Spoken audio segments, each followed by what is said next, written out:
السلام علیکم سامعین، 24 جمادی ثانی ہے، 28 جنوری ہے۔ خبر کا عنوان ہے امام صاحب کا انتقال۔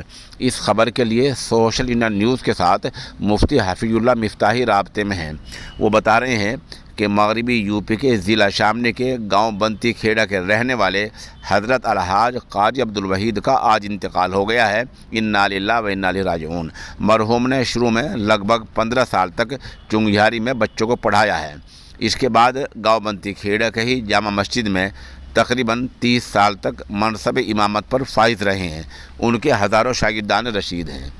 تعزیت کرنے والوں میں مولانا محمد عالم، مفتی حفیظ اللہ مفتاحی، مولانا ولی اللہ قاسمی، قاری اویس، مولانا ارشد، مولوی عاقب، مفتی اسرار، مولانا سالم، اشاعت الاسلام کیرانہ کے محتمم مولانا برکت اللہ امینی، نائب محتمم ماسٹر سمیع اللہ خان وغیرہ کے نام قابل ذکر ہیں۔ آپ کی تدفین نماز جمعہ کے بعد انشاءاللہ گاؤں بنتی کھیڑا میں ہی ہوگی۔